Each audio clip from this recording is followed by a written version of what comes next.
कन्हैया को मन यदि कछु सुनवे को तो गा के रिझा दे। श्री कृष्ण को मन यदि कछु देखवे को तो नृत्य करके दिखा दे। ठाकुर जी को मन यदि कछु पावे को तो पवा के दिखा दे। ठाकुर जी को मन सोवे को तो सेवा करके सुवाए दे। ठाकुर जी को मन श्रृंगार को तो श्रृंगार भी कर दे। और कोई भी ऐसा भाव नहीं है जहां में नेक कमती हो। गोपी ऐसी ना है कि कोई एक भाव में कम पड़ जाए।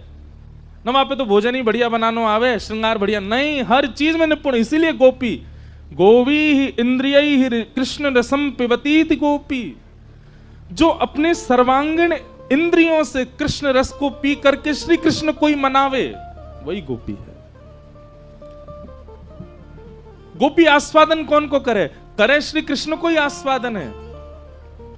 हमारे गोवर्धन में एक गोप भैया देखो, ये देखवे में गोप दिखे पर ब्रज में भाव सबन के भीतर गोपी कोई है। जब तक गोपी भाव चित्त में नहीं आएगा, आप पुरुष स्त्री या कछु भी बन के ना घूम सको।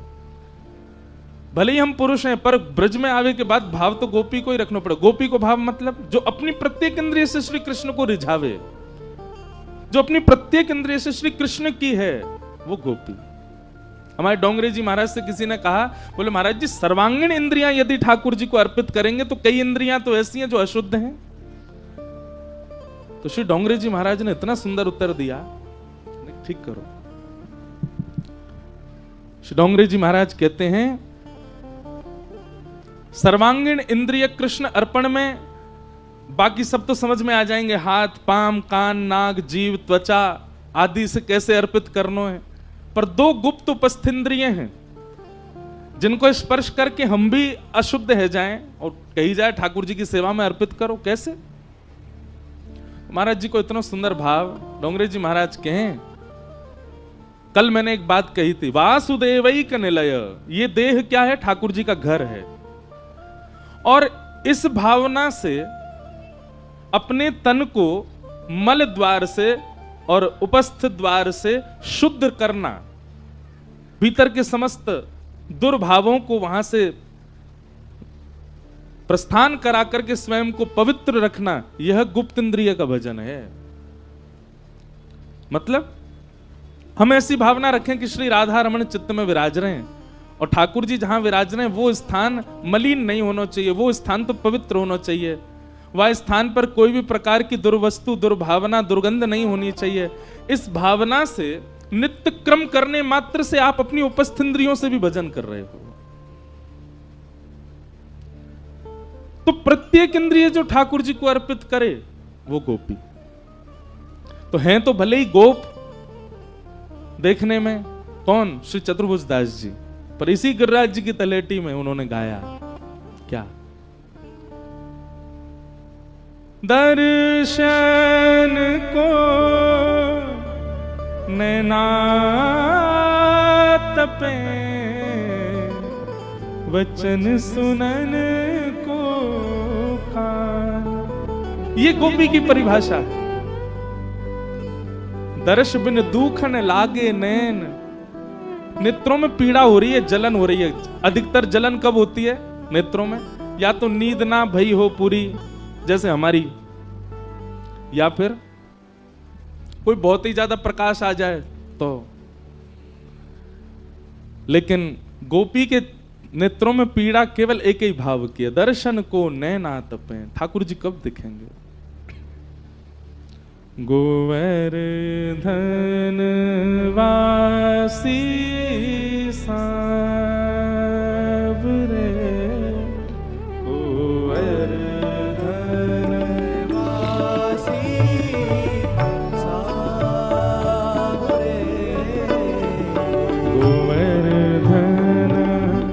वासी सांवरे, गोवर्धन वासी। इतना इस पद की व्याख्या इतनी सुंदर है, कभी कभी उठ जाती है मेरे मन में तरंग, तो मैं कर देता हूं क्योंकि फिर 2-2.5 घंटा यही में निकल जाए। लेकिन कुछ कुछ भावों की व्याख्या करूं। गोपी का सबसे सुंदर परिचय है ये पद। बंक चितई मुस्काई के सुंदर वदन दिखाए। ओ बंक चितई मुस्काई के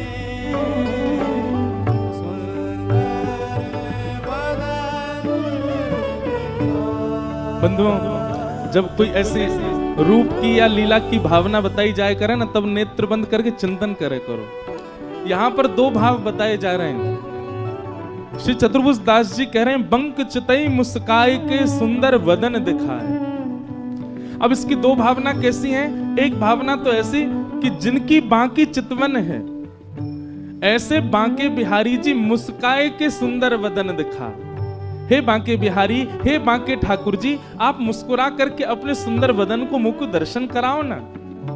लेकिन या की दूसरी भावना बड़ी सुंदर है। बोले कहा,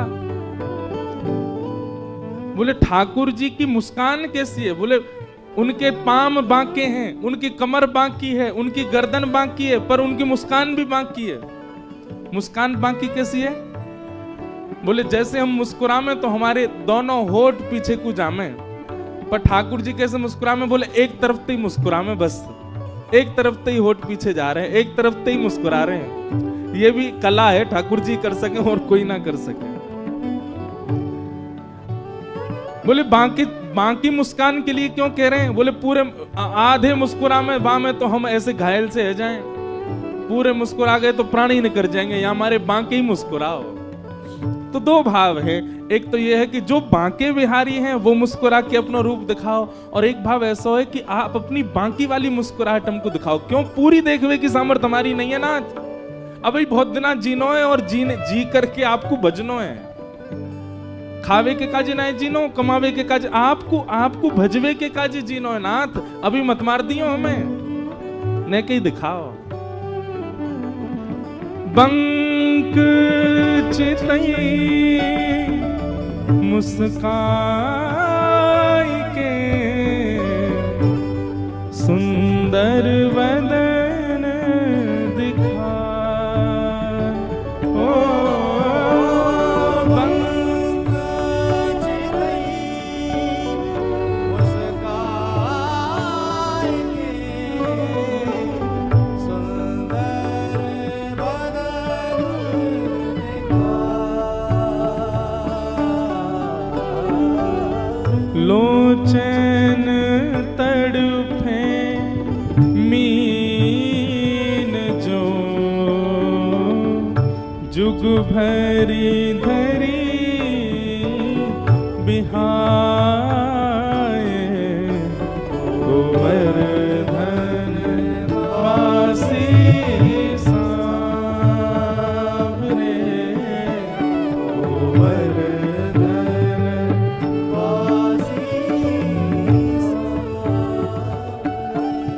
लाल तुम बिन रयो न जा।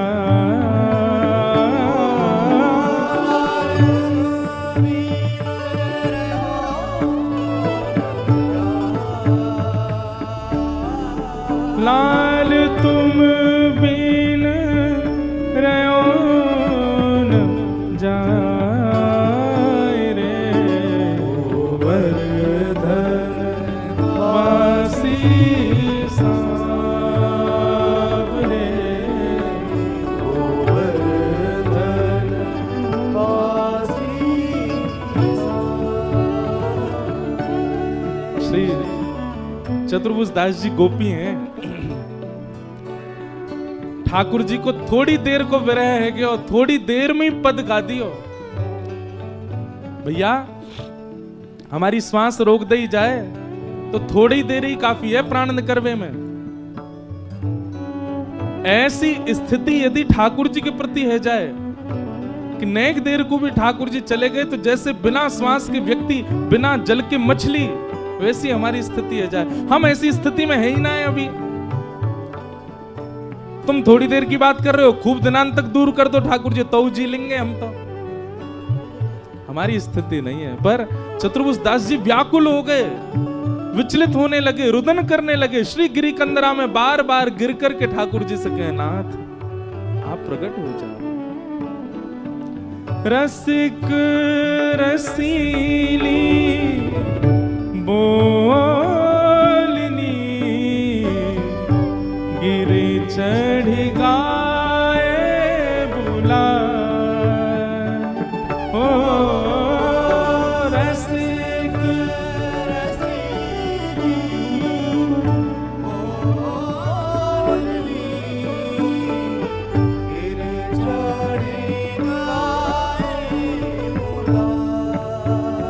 चतुर्भुज दास जी कह रहे हैं, बोले नाथ फिरते आओ ना गिरिराज जी में। और श्री गिरिराज जी की तलेटी में आके गैया चराते चराते जब शाम को समय है जाए तो श्री कृष्ण जैसे अपनी गैयान को बुलावे, वाह भावना को चिंतन कर रहे हैं श्री चतुर्भुज दास जी।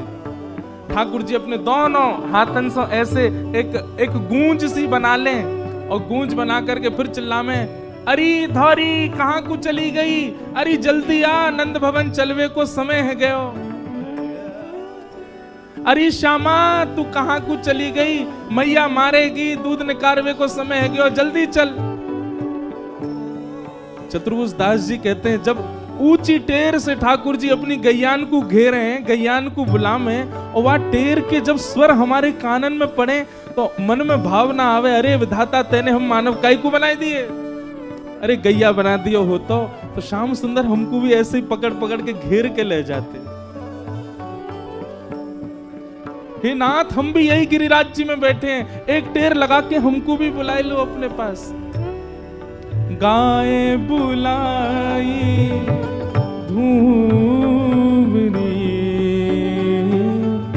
ऊंची टेर सुनाए,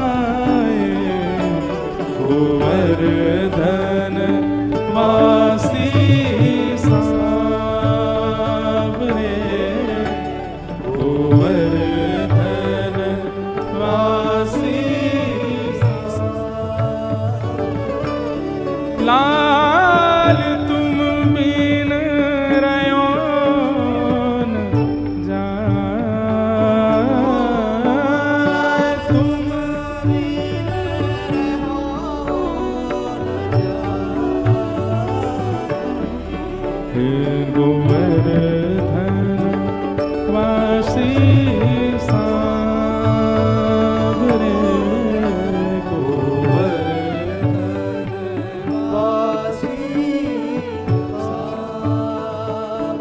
चतुर्भुज दास जी कह रहे हैं, मन अभिलाषा यह रहे, लगे न नैन निमेष। ओ मन अभिलाषा यह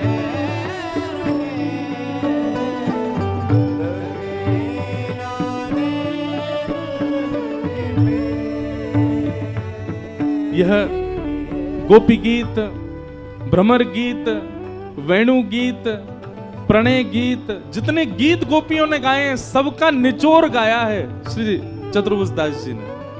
ये सामान्य पद नहीं है भैया, पुष्टि मार्ग में इस पद को अपना प्राण माना जाता है। जैसे श्रीमद् भागवत का प्राण गोपी गीत है, वैसे पुष्टि मार्गियों का प्राण है ये पद।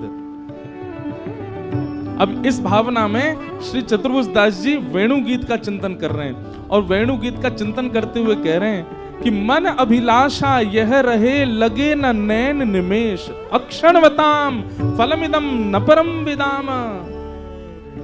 चतुर्भुज दास जी कह रहे हैं, अरे भैया ओ संसारी जनों ध्यान से सुनियो, तुमने दुनिया देख ली लेकिन तुमने गैया चरा के वापस नंद भवन आते भाई कन्हैया ना देखे तो तुमने आंख पाके कहा कियो। बोले कैसे लगे श्याम सुंदर। वेणु गीत में गोपियां वर्णन करती हैं, ठाकुर जी ने आभूषण नहीं पहने, आभूषण पहन के जाएंगे वन में? ठाकुर जी गैया चरावे आभूषण पहन के ना जामे। तो बोले ठाकुर जी कैसे जामे? बोले ठाकुर जी सामान्य सो श्रृंगार करके जामे, पर लौट के आमे तो विचित्र ही बन के आमे। बोले मैया कैसे भेजे? ऊंची धोती पहना के, एक पटका डाल के और गले में पतरी सी एक गुंजा माला पहना करके मैया भेज दे। लाला तो आभूषण पहनाऊंगी, खोए आवे को, ऐसी चलो जा। ठाकुर जी जामे तो केवल गुंजा माला पहन के जामे वन में, पर लौट के आमे तो यशोदा मैया दौड़ के जावे, थाल लेके लाल जी की आरती करे, ऐसे प्यारे बन के आमे। बोले कहा करके आए हैं? वेणु गीत में इस भाव का वर्णन है, ध्यान से सुनना, चिंतन करो। ठाकुर जी कैसे श्रृंगार करें? बोले बछड़ा बछिया गैयान ने बांधवे वारी जो रस्सी रेखा है लोमना, कोई छोटी है कोई बड़ी रस्सी है, इतने सारी रस्सी इनको ठाकुर जी ले लें और कछु रस्सी इनको सिर पे पाग बना के पहन लें। जा से गैया के पाम बांधे जामे दूध निकालते समय, लोमना को सिर पे बांध लें। वहां में रज भी लगी है, वहां में गोबर भी लगी है, और वहां को ठाकुर जी अपने सिर पे पाग बना के पहन लें। छोटे छोटे लोमना ने ठाकुर जी अपने बाजूबंद बना के पहन लें दोनों भुजान पे। एक लोमना से ठाकुर जी अपनी कट्टी पे बांध करके मानो फेंटा कर लें वाको। और वन में जामे तो गैया इतनी देर चढ़ती रहे, ठाकुर जी कहा करें? बोले पत्तान ने पकड़ेंगे, पुष्पन ने लेंगे और सबन को इकट्ठा करके और उन्हीं कोई अपने घुंघराले केशन में कहीं पुष्प लगा लें, कहीं पे पत्ता लगा लें, कहीं पे कछु लगा लें, दोनों कानन के ऊपर कन्नीर के फूल टांग लें। और जो लोमना नेक नेक उधरे भये हैं, जो ढीले है गए, अब रस्सी तो है ना, कोई सुई धागो तो है ना, माला कैसे बनाए? तो उधरे भय से जो लोमना हैं उनके बीच में स्थान रिक्त पा करके ठाकुर जी उनमें सुंदर सुंदर माला अपने आप ही श्रृंगार करें अपनों, उनमें सुंदर सुंदर पुष्प लगा के एक लोमना बड़ो सो गले में पहन ले, बनमाली बन गए ठाकुर जी। आहा। और फिर अपने कंधा पे लंबी सी छड़ी जाते गैया हाके, वाकु धारण करके दोनों हाथ लटकाए के जब बांकी अदा से श्याम सुंदर चले, चारों ओर गैया घेर करके चल रही है। गैया जोर जोर से कूदे, गैयान में होड़ लगी है, हम कन्हैया के बगल में चलेंगी, हम श्री कृष्ण के बगल में चलेंगी, चलते फिरते नेक स्पर्श तो है जाएगा। और वह होड़ में गैयान के खुरन से रज उड़ रही है, और वो रोज उड़ उड़ करके ठाकुर जी के प्रश्वेत पसीना के बिंदुन पे जाकर के चिपक रही है। तम गोरजच्छुरित कुंतल वद्दवरः वन्य प्रसून रुचिरे क्षण चारुहासम। और जब जब ठाकुर जी के मुखमंडल पर वो रज लगे, ठाकुर जी सब मिटामे लेकिन वह रज को ना मिटामे। ऐसे सुंदर ठाकुर जी की पत्रावली बन जाए, जहां जहां पसीना के बिंदु हैं वहां वहां वो रज जाके इकट्ठी है जाए, मानो जैसे कोई ने बिंदी लगा दी हो ठाकुर जी के। और वो श्याम सुंदर जब वृंदावन में प्रवेश करते हैं गैया चरा करके, गोपियां उस छवि को देखने के लिए अपने अपने द्वार पर, अटारियों पर, खिड़कियों पर जाकर के खड़ी हो जाती हैं। और उस समय विधाता से कहती हैं, अरे विधाता, तेरे आगे हाथ जोड़ रही हैं, तेरे आगे पाम पूज रही हैं, इन पलकन से यूं कह दे ये कभी झपको नहीं करें, और जब श्याम सुंदर हो तब तो बिल्कुल नहीं झपको करें। क्यों? त्रुटिर्युगायते त्वाम पश्यताम। जब श्याम सुंदर सामने से निकलते हैं और ये पलकें जब गिर जाती हैं तो एक क्षण के लिए लगता है मानो 3 युग बीत गए हों, क्यों आ गई ये सामने। चतुर्भुज दास जी कह रहे हैं, जाने दुनिया देखी लेकिन गैया चरा के लौटते हुए कन्हैया नहीं देखे, माने कछु नहीं देखो।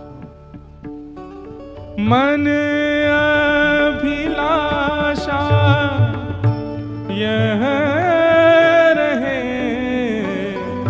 लगे ना नैन निमेष। ओ मन अभिलाषा ये रहे, लगे ना नैन निमेष। कहा करोगे? हो एक टक देखूं आवते, नटवर नागर भेष, गोवर्धन वासी सांवरे, गोवर्धन वासी सांवरे। लाल तुम बीन रयो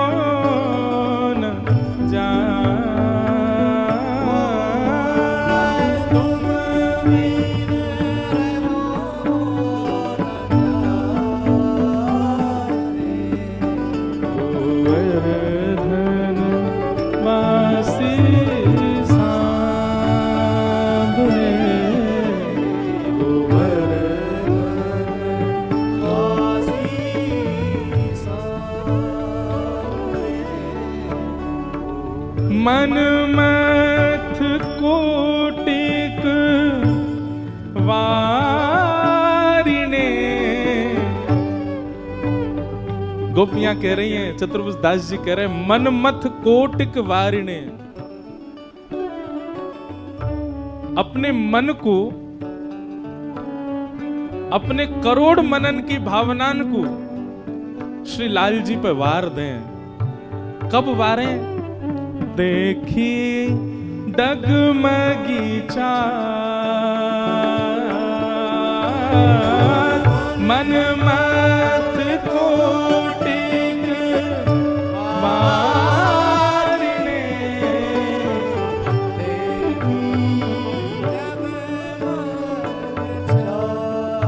कैसी चाल है ठाकुर जी की चाल? कैसी है? बोले डगमगी चाल, सीधे सीधे ना चले एक क्षण के। इसीलिए लगता है गोपियां कहती हैं कि हमारी पलक ना झपके। क्यों? एक क्षण के लिए जैसी पलक नीचे गिरा, इतने तो पता चली श्याम सुंदर कहीं और पहुंच गए। सीधे चले ही ना है। शाम को जब कन्हैया गैया चरा के लौटे तो यशोदा मैया पहले तो आरती करे, फिर डांटे। क्यों? कहीं कींच लगा रखी है, कहीं ते वस्त्र फाड़ लाए हैं, कहीं ते कछु कर लाए। लाला तो को कितनों सजाए के भेजो, कितनों करके भेजो, ऐसा बन के आवे शाम को।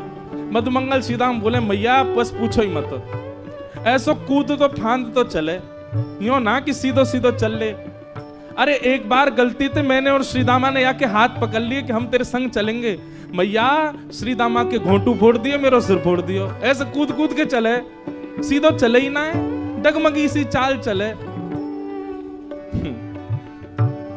ठाकुर जी की भी पाग टेढ़ी सिधरे, वाप मोती लटकर, डोले ब्रज कुंजो में, डोले श्री वृंदावन में,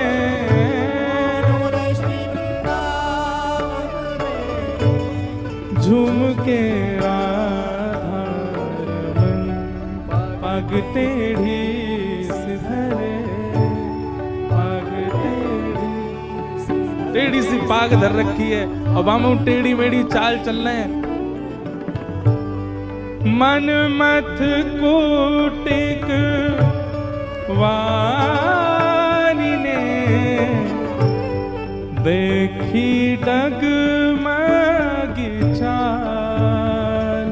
ओ मन मत कोटिक वारिणे,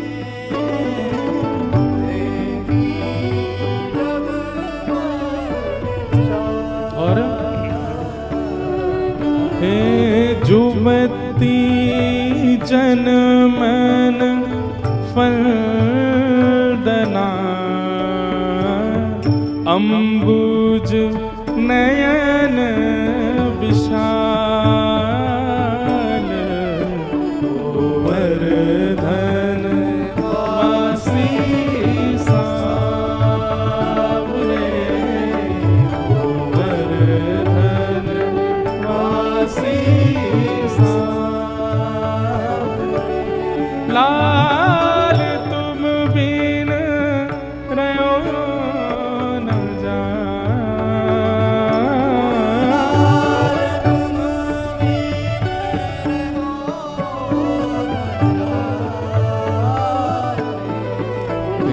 गोवर्धन वासी सावरे,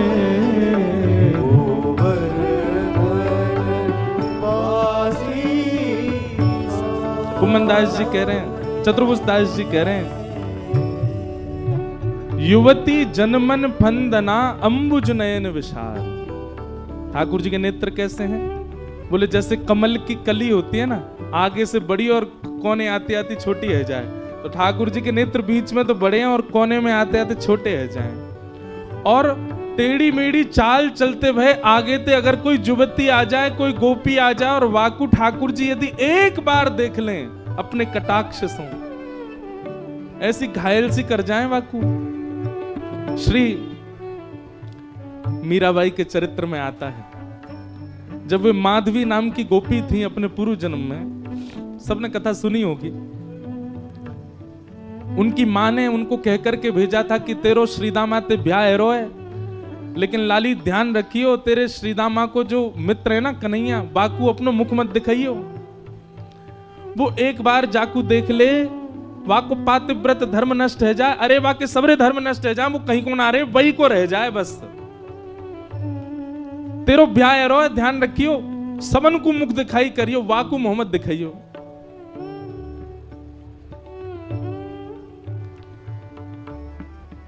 माधवी ने कही ठीक है, जिनसे मुख छुपानो चाहिए मां ने उनको मुख दिखावे की आज्ञा दे दी, और जिनको मुख दिखानो चाहिए उनसे छुपावे की कह दे। लेकिन सो ही सुहागन प्रिय जाहि रीझ हैं। कई बार बंधुओं हमारे ऊपर गुरु कृपा नहीं है, गुरु है ही नहीं है। कई बार हमारे ऊपर धाम की कृपा नहीं है, लेकिन फिर भी ठाकुर जी को भागे, कछु नहीं है तो भी उनके है जाएंगे। वही भयो माधवी के साथ। माधवी को ब्याह भयो, ब्याह करके जैसे ही आ रही, यहाँ ठाकुर जी को पता चली श्रीदामा को ब्याह है, तो घर में लड़ रहे मैया थे, मैया तू तो मुझे लगा बूढ़ो करके माने कि देख श्रीदामा को ब्याह है। मैया बोली तू कितनो बड़ो भयो, 3.5 वर्ष को है भाई। तो मैया अब मेरी उम्र है गई। मैया बोली लाला तो पे कछु आवे जो तेरो ब्याह करता हूं। बहू आके यूं कहेगी देखो कैसे तो ब्याह कर दियो कछु। बोल मैया देख मुंह पे सब आवे। यशोदा मैया बोली कहा आवे? मुंह पे चल वो आवे। कछु दिना पहले तक चलनो ना जानता हो, घुटमुन, अब मुंह पे चल वो आगो।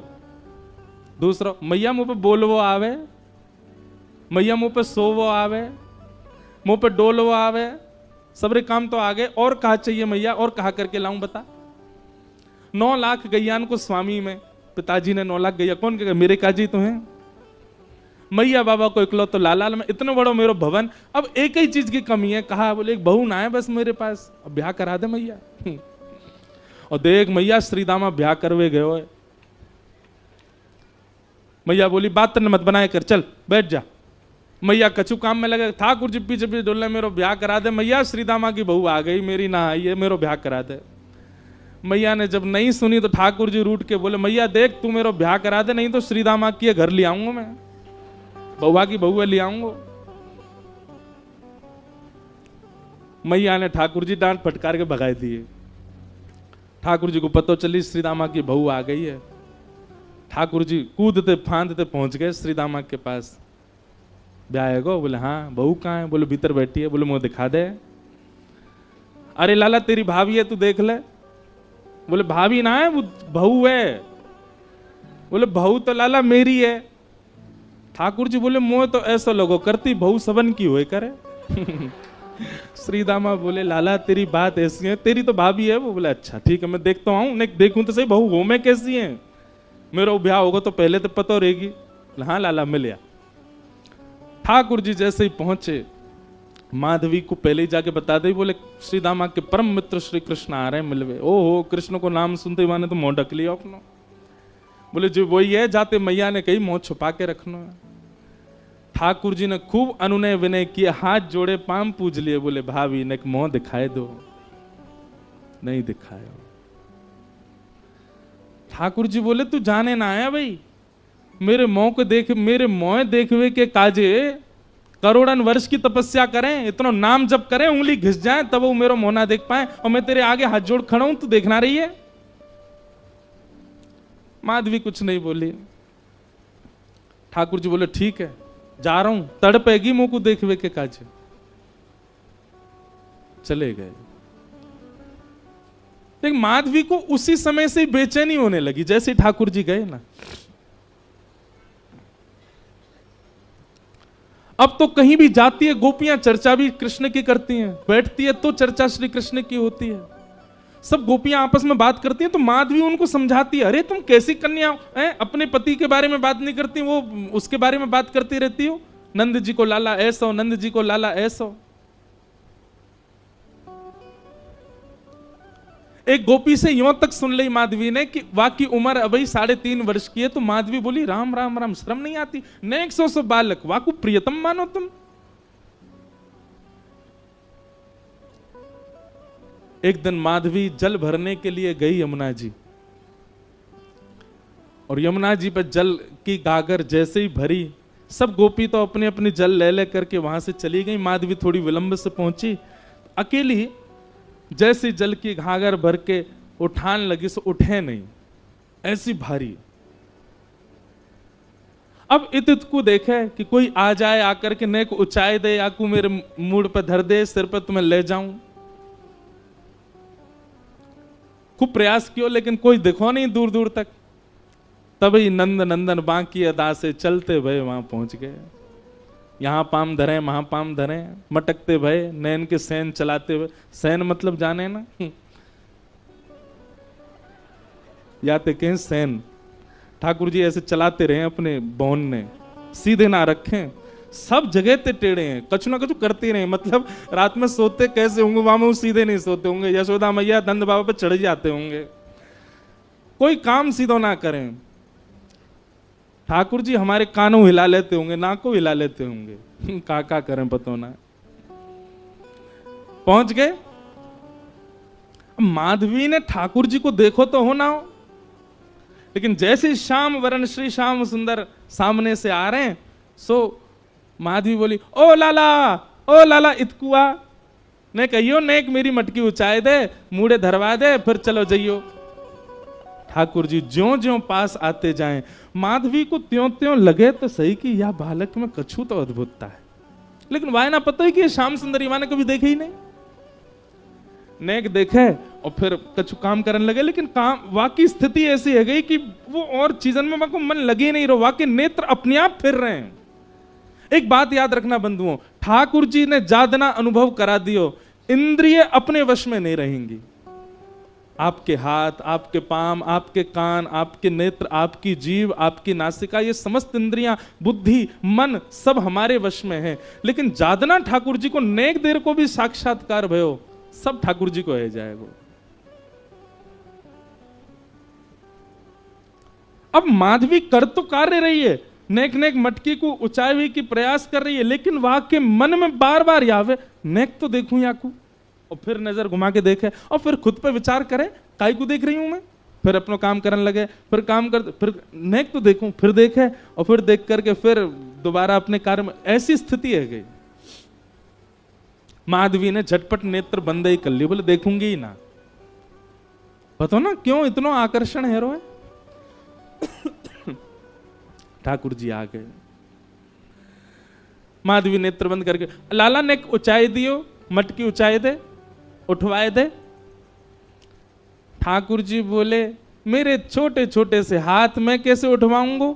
अब माधवी की स्थिति ऐसी कि रूप नहीं देख रही है, नेत्र बंद करके बैठी, पर ठाकुर जी का स्वर ऐसा लगा कि वह स्वर सुनते ही माधवी के चित्त में मानो कंपन जैसा हो गया। मैं एक बात कहा करता हूं कि आप नेत्रों से यदि बचना चाहो तो नेत्र बंद कर लो, ठाकुर जी को मत देखो, तो वो स्वर ऐसा बोल देंगे कि कानते उनके है जाओगे। कानन में रुई लगा लो, नेत्रन से देखेंगे नहीं, कान से सुनेंगे नहीं, तो उनके तन की सुगंधी ऐसी आवेगी कि वहां से उनके है जाओगे। नासिका बंद कर लो, आंख बंद कर लो, कान छुपाए लो। बोले अब ठाकुर जी कैसे होंगे। अपनी एक कनिष्ठ उंगली से ठाकुर जी आपके हाथ को छू देंगे, बस वह स्पर्श से उनके है जाओगे। कब तक बचोगे। आपकी इच्छा है तो सर्वांगीण इंद्रियां लगा दो, तो ठाकुर जी के नहीं हो पाओगे। ठाकुर जी की इच्छा है गई तो वो आपकी एक भाव से आपको खींच लेंगे। माधवी ने नेत्र तो बंद कर लिए, लेकिन स्वर ऐसा बोलो कि अब पलक अपने अपने वश में नहीं है, अपनी स्थिति में नहीं है, खुल गई अपने आप और देख लिए श्याम सुंदर। ऐसो मधुर मुस्कान, ऐसे नेत्र, ऐसी नासिका, आहा कहां कहें रूप की सीमा। लेकिन तुरंत माधवी बोले हाँ लाला ऊंचाई दे। माधवी ने नेक हाथ लगायो। अब ठाकुर जी मटकी उचान लगे तो उचाते ही कहा भयो, अब नेक से ठाकुर जी, माधवी तो खूब बड़ी, तो ठाकुर जी को हाथ जहां तक जाएगा वहीं तक तो उचाएंगे। लेकिन स्थिति कहा भाई, उचाते उचाते उचाते उचाते ठाकुर जी लंबे हैं लगे, और इतने लंबे है गए कि उचाते भय माधवी के बिल्कुल सामने ही आ गए, बिल्कुल नेत्रन के सामने ही आ गए। माधवी ने जब रूप देखो, गाढ़ करके ठाकुर जी माधवी को देख रहे हैं, माधवी ठाकुर जी को देख रही है।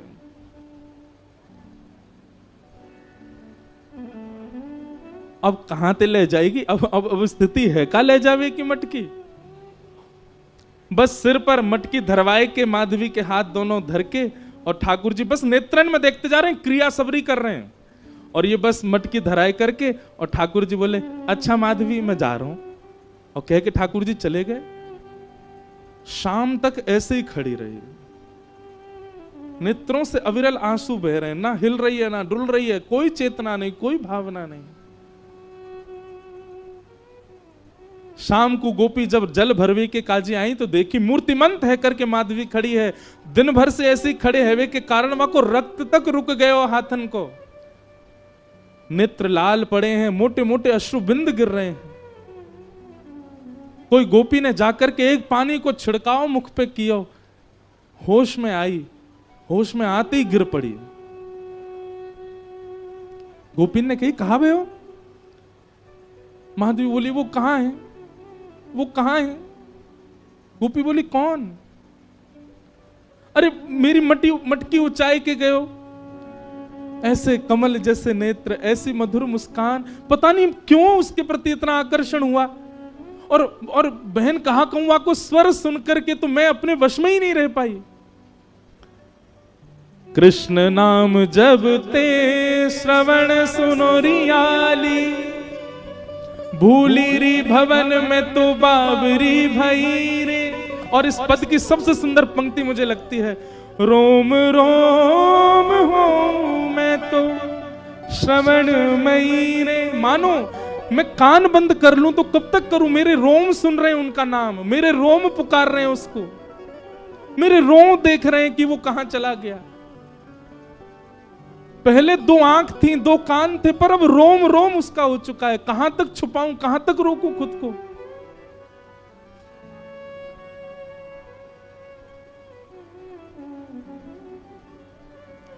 इसी भाव को चतुर्भुज दास जी कह रहे हैं, जुवती जनमन फंदना अंबुज नयन विशाल। ठाकुर जी को स्वरूप कैसा है?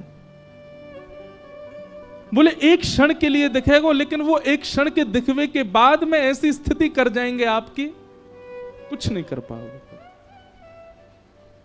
पहले ही भैया कल ही चेतावनी दे चुका हूं मैं ये चेतावनी केवल आपको नहीं, खुद को भी दे रहा हूं। ज्यों ज्यों रस बढ़े, ज्यों ज्यों कथा में भाव बढ़े, मैं खुद को भी चेतावित करूं कि अरे भाई नेक रुक जा, नेक डट जा, ज्यादा मत जा। क्योंकि गोपी की स्थिति, हम बात करने तो बैठ गए गोपियों की, पर उस स्थिति में जाना कोई खतरे से खाली नहीं है, संसार के लिए खतरा है वो, आप कोई के नहीं रह पाओगे फिर।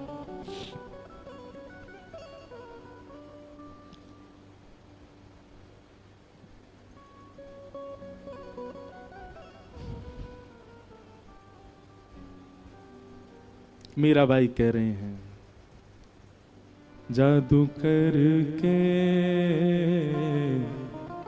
जादू करके हो पिया कित गयो, जादू करके, जादू करके, जादू करके, जादू करके हो, जादू करके ओ पिया कित गयो, जादू करके, जादू करके कित गयो, जादू करके। कैसा है? नंद नंदन पिया कपट जो कीनो, नंद नंदन। गाओ सब लोग। निकल गयो निकल गयो निकल गयो छल करके जादू करके जादू करके जादू करके हो जादू करके ओ पिया कित गयो जादू करके जादू करके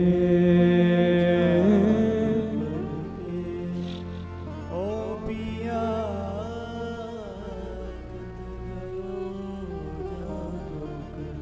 मोर मुकुट पीतांबर सोहे मोर मुकुट पीतांबर मोर मुकुट पीतांबर सोहे मोर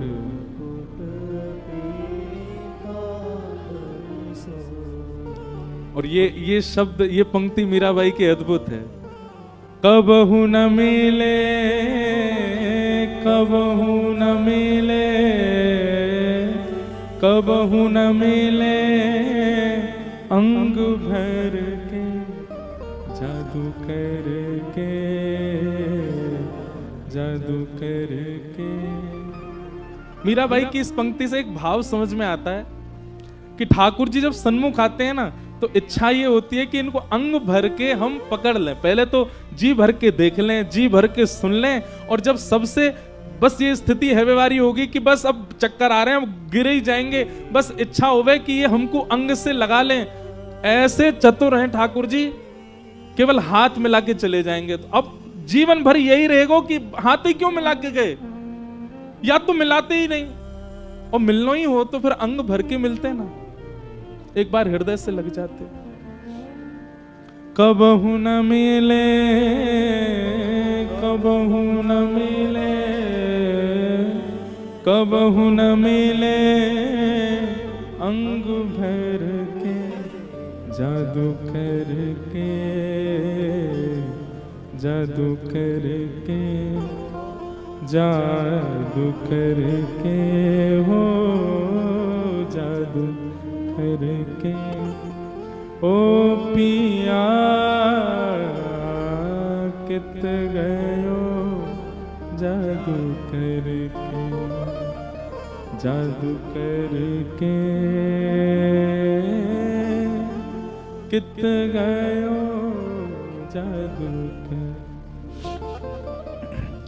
मेरा दासी शरण जो आई मेरा दासी शरण जो आई मेरा दासी शरण जो आई मेरा दासी शरण जो आई मेरा दासी शरण जो आई मेरा दासी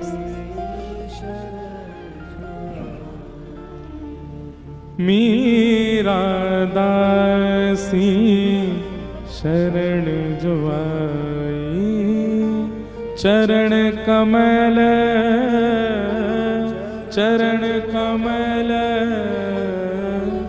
चरण कमल चित धर के जादू करके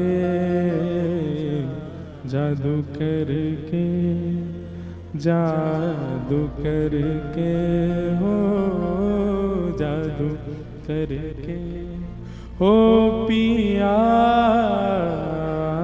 कित गयो जादू करके जादू करके कित गयो जादू करके। हम चर्चा गोपियों की कर रहे हैं, गोपियों की भावना की कर रहे हैं। और इन्हीं गोपियों को आज के वृंदावन में बहुत सामान्य बना लिया। हम गोपी भाव को बहुत सरल समझ लेते हैं, बहुत सामान्य समझ लेते हैं, पर नहीं। एक कथा आती है कि जावाली ऋषि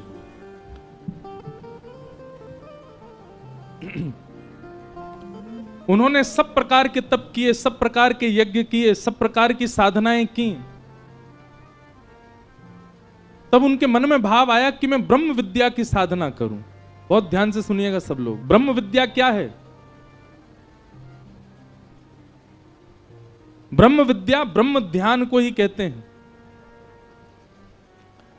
भगवान नारायण शेषनाग पर पौड़े रहते हैं, नेत्र बंद कर। किसका ध्यान करते हैं? ब्रह्म विद्या। ब्रह्मा जी चतुर्मुख से नेत्र बंद करके ध्यान में बैठे रहते हैं। किसके? ब्रह्म विद्या।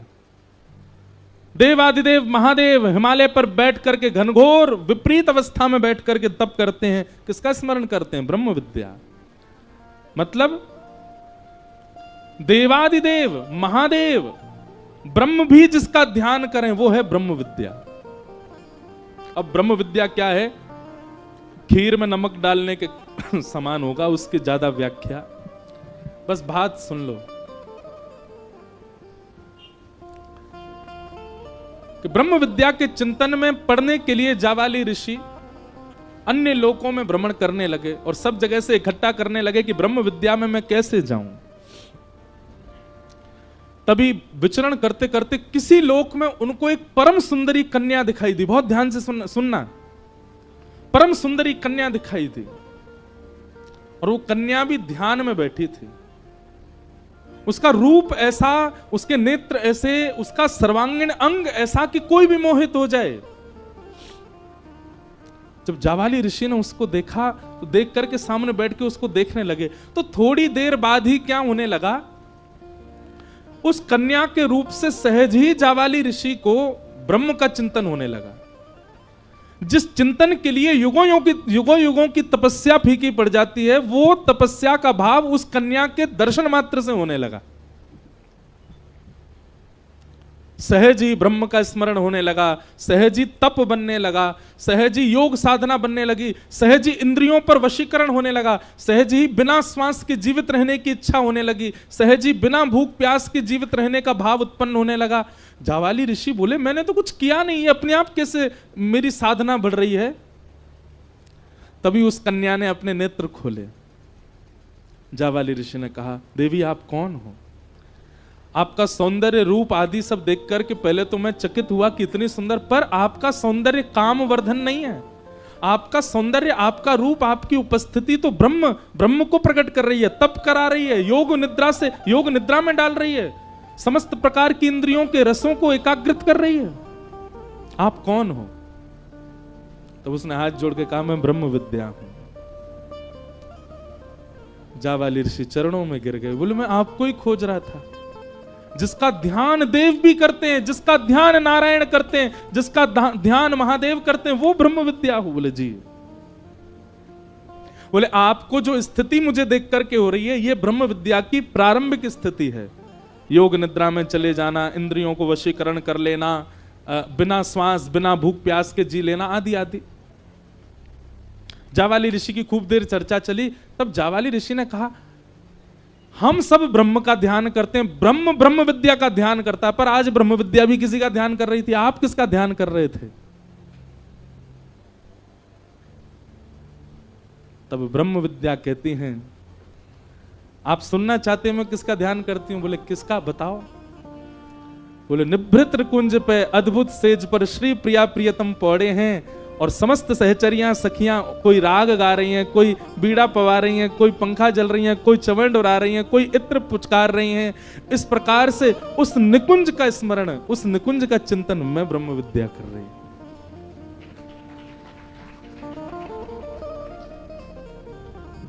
पल्ले पड़ी बात।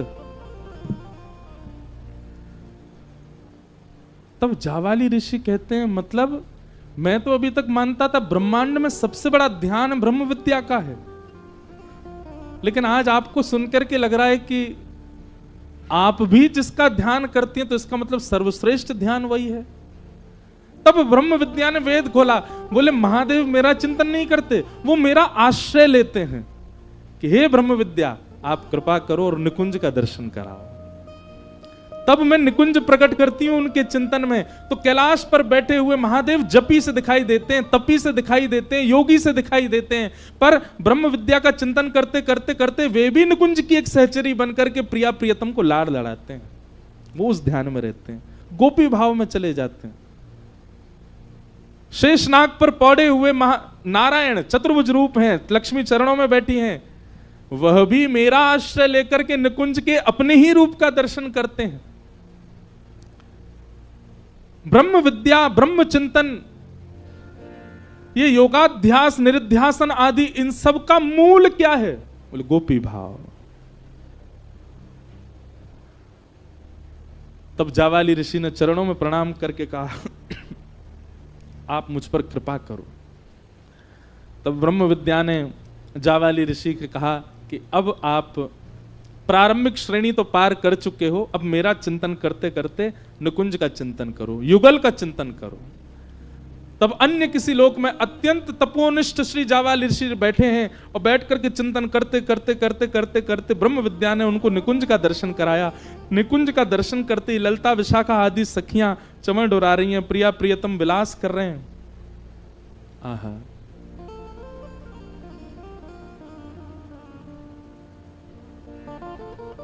बिहरत लाल बिहारिन दो यमुना जी के तीरे तीरे। बिहरत लाल बिहारिन दो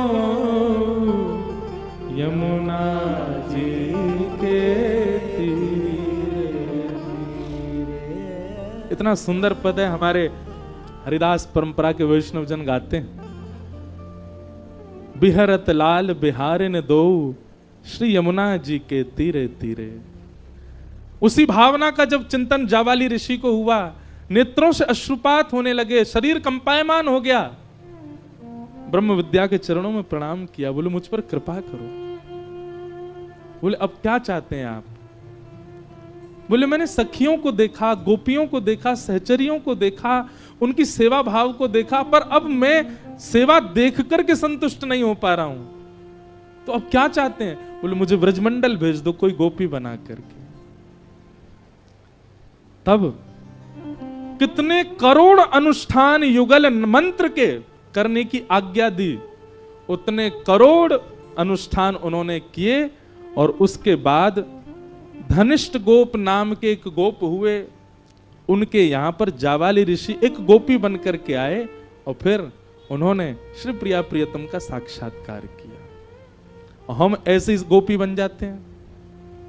मैं ये बात समझाना चाहता हूं, जिन गोपियों के भाव को हम कल से सुनते आ रहे हैं, जिन गोपी के प्रेम की भावना में हम यहां बैठे हैं, जिन गोपियों की चर्चा के लिए 4 दिन हम लोग यहां, उसके लिए इस भूल से भी मत सोच लेना कि वह भाव हमारे चित्त में इन 4 दिनों में आ जाएगा। हम जो कर रहे हैं वो आडंबर मात्र है। वह भावना, उससे ठाकुर जी रीच क्यों नहीं रहे? फिर उससे ठाकुर जी प्रकट क्यों नहीं हो रहे? क्यों लीला का दर्शन नहीं करा रहे हमको? हमारे अंदर भावना है ना गोपी की, केवल परत मात्र चढ़ा रखी है गोपी की, भावना तो अभी आई नहीं है। और आ गई तो स्थिति देखना क्या होगी। भोरी सखी कहती हैं, बस्ती छोड़ एकांत बिठावो, बातन सो घबराही। ऐसे हो जाएंगे, हम बस्ती में बैठ ही नहीं सकते। हाँ, मैं स्वीकार कर रहा हूं कि वो भाव अभी हमारे चित्त में नहीं आया, इसीलिए इतनी भीड़ के सामने कथा कर रहे हैं। जिस दिन वो भाव आ गया, अदृश्य हो जाएंगे, मिलेंगे ही ना। ढूंढते कहां गए इंद्रेश जी? जादना वो भाव आ गया, मिलोगे नहीं किसी को। बातन सो घबराही। अभी हमको चुटकुल्ला सुनने में मजा आता है, हास्यपद बातों में आनंद आता है, एक दूसरे के संग क्रीड़ा कर रहे हैं, आदि आदि सब बातें बढ़िया लगती हैं। गोपी भाव आ गया तो बातन सो घबराई, मुझसे कोई बात ना कर ले। क्यों? एकांत। बातन सो घबराई, भोरी ऐसे दुख बिन प्यारी, जीवन व्यर्थ गवाही, ऐसो दुख दीजो ही माही।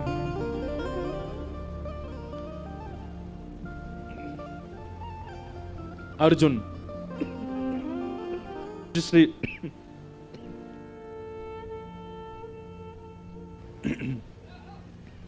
पूज्य श्री मलुक पीठ वाले महाराज जी से एक बार एक प्रसंग सुना था।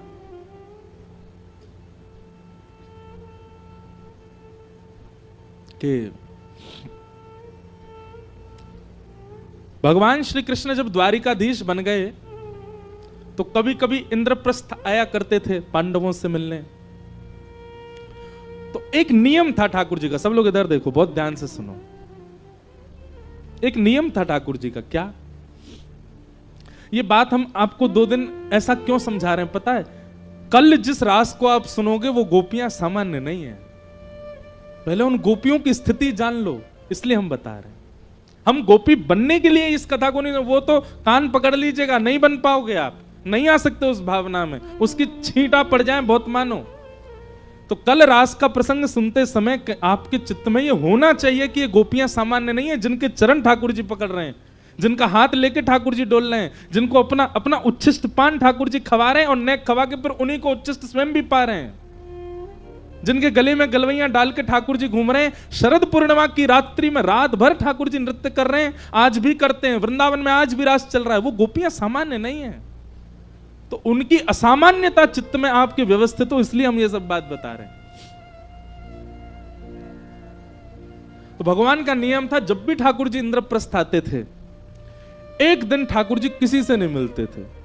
4 दिन 5 दिन जितने भी दिन हैं, तो सब पांडवों को भी पता है कि उनमें से पहले ही पूछ लेते थे कौन से दिन आप किसी से नहीं मिलोगे, ना कुछ पाएंगे, ना कुछ पिएंगे, ना किसी से मिलेंगे। करते क्या है ठाकुर जी उस दिन यमुना जी के तट पर चले जाते हैं, और ब्रज से यमुना जी जा रही हैं, तो ब्रज से आती हुई यमुना जी का दर्शन करते हैं ठाकुर जी। और श्री यमुना जी को बार बार देखते हुए ठाकुर जी नंद, यशोदा, गोपी, ग्वाल, श्री जी, किशोरी जी सबको देखते हैं। एक दिन ठाकुर जी ने संदेशा भिजवाया ब्रज। कोई ऐसी भावना, ये भी कहीं सुनी हुई कथा थी कि सब ब्रजवासियों को जाके एक भाव कह दो। कहा कि श्री यमुना जी में स्नान कियो करें, नित्य सब करती हैं ब्रजवासी। पर ब्रजवासियों को जाके एक सूचना ठाकुर जी ने दिलवाई, ब्रजवासियों को नहीं पता था, ठाकुर जी ने भिजवाई। ऐसा भाव भिजवाया कि किसी वैद्य ने आज्ञा की है कि आप सब नित्य अपने चरण धोया करो यमुना जी में। तो उस भावना से सब ब्रजवासी नित्य जाकर के अपने चरण प्रक्षालन करते हैं, चरण डाल करके बैठे, नेक नेक चरण धो में, तो कोई रोग नहीं होगा, ऐसी भावना। लेकिन वो ठाकुर जी अपने लिए करवाते हैं। जब यमुना जी बहती भई इंद्रप्रस्थ आती हैं, पूरे दिन ठाकुर जी केवल दर्शन करते रहते हैं यमुना जी का, और उनके सुंदर जल को अपने साथ ले जामें, उनके सुंदर जल को कभी शीश से लगामें, बैठे बैठे कभी भाव आ जाए नेत्रन से लगामें, बैठे बैठे कभी हृदय से लेकर के जैसे कोई लेप लगावे, ऐसे ठाकुर जी यमुना जल को लेप अपने वक्ष पर करें, अपने सर्वांगीण अंग में। संपूर्ण स्नान एक बार में नहीं कर रहे हैं, नेक नेक जल ले ले करके कभी कहीं गीलो कर लें, कभी कहीं धारण कर लें। जन कौन की याद कब आ जाए ब्रज में, वाक्य भाव से ठाकुर जी धारण कर लें।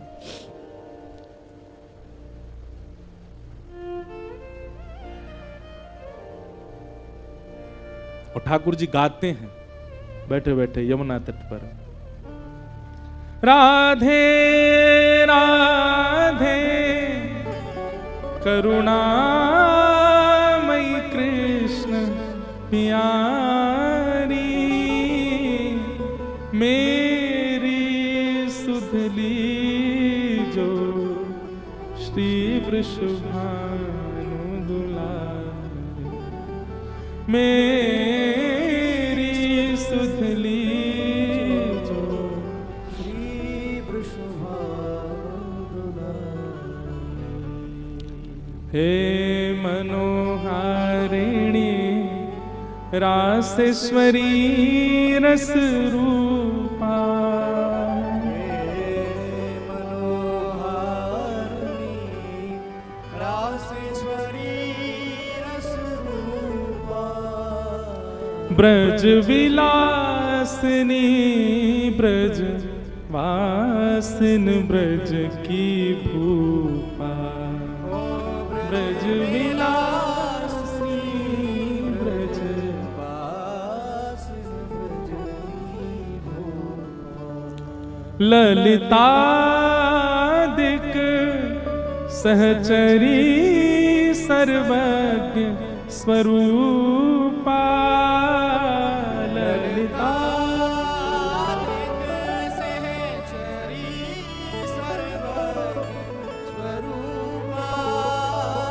मेरी सुधली जो श्री वृषभानु दुलारी।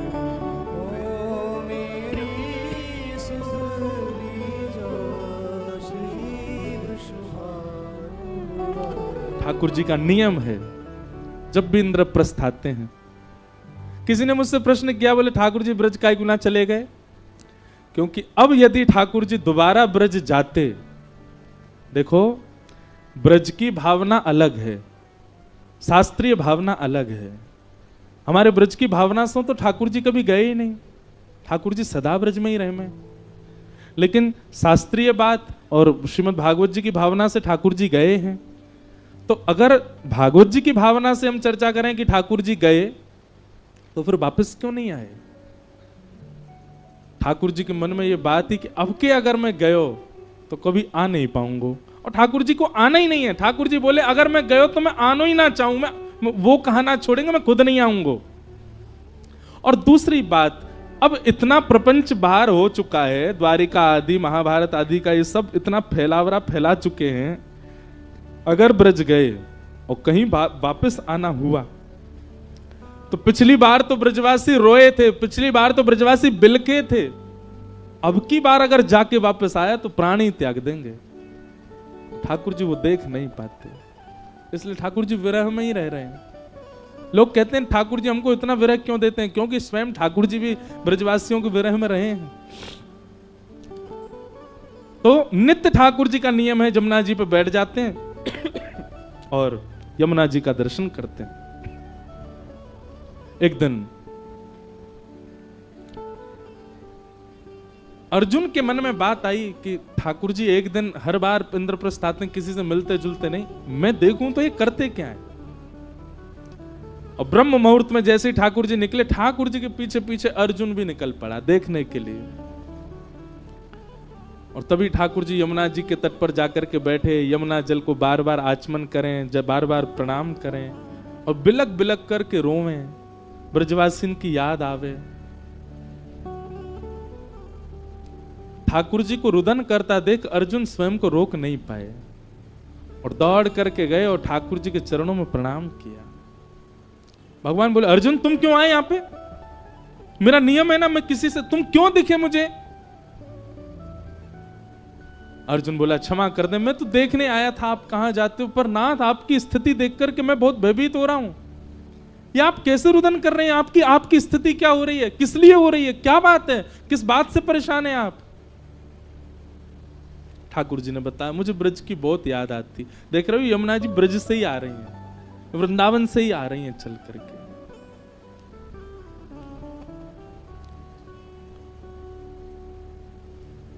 अर्जुन कहते आप नाथ एक बात बताओ, ऐसा क्या है ब्रज में, या ऐसा क्या है ब्रज गोपियों में, या ऐसा क्या है नंद बाबा यशोदा में, जिनके लिए आप इतने व्याकुल होते हो? ब्रज में ऐसा क्या है जो आप ऐसे हैं? ठाकुर जी बोले पहले उद्धव को भेजा था मैंने, अब मैं बार बार थोड़ी भेजता रहूंगा। उद्धव तो संभल के आ गया 6 महीना में, शाम तक के लिए बोल के गया था, 6 महीना में लौट के, अब तुझे भेज दूंगा तो तू तो हो सकता वापिस ही नहीं आवे। बताने के लिए तो मैं नहीं बता सकता ब्रज का भाव क्या है, लेकिन चल तुझे दर्शन कराता हूं। और ठाकुर जी अर्जुन को लेकर के श्वेत द्वीप पहुंच गए और श्वेत द्वीप जाकर के ठाकुर जी ने दिखाया एक पर्वत, अद्भुत पर्वत, चमक रहा है, ना उसमें वृक्ष है, ना पौधे हैं, किसी भी प्रकार की कोई वस्तु नहीं है, केवल चंद्रमा की भांति वो पर्वत चमक रहा है। और उस पर्वत के ऊपर में एक अंगुष्ठ के नख पर, दोनों भुजाएं ऐसे ऊपर करके, और एक अंगुष्ठ के नख पर एक ऋषि खड़े हैं और तप कर रहे हैं। अर्जुन पहुंचे। अर्जुन ने जाकर के कहा, हे ब्रह्मण्य, हे ऋषिदेव, आपको बारंबार प्रणाम। उनके नेत्र खुले।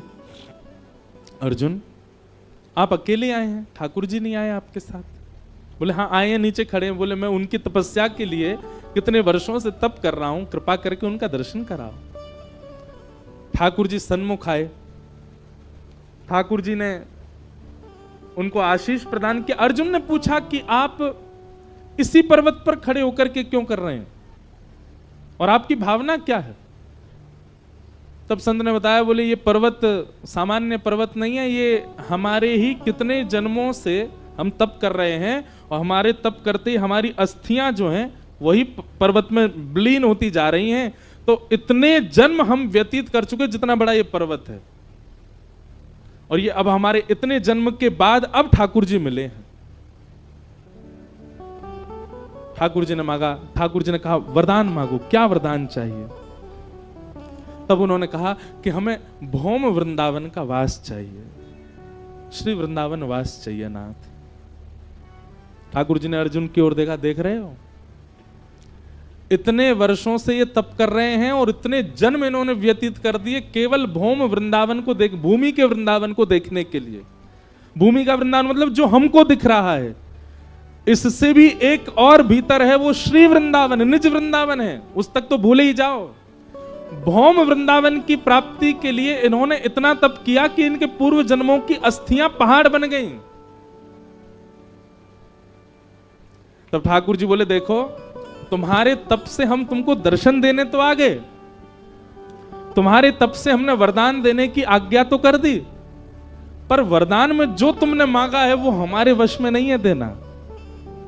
वो तो श्री प्रिया जी दे सकती हैं, वो तो हमारी श्री किशोरी जी दे सकती हैं, हमारी लाडली जी दे सकती हैं।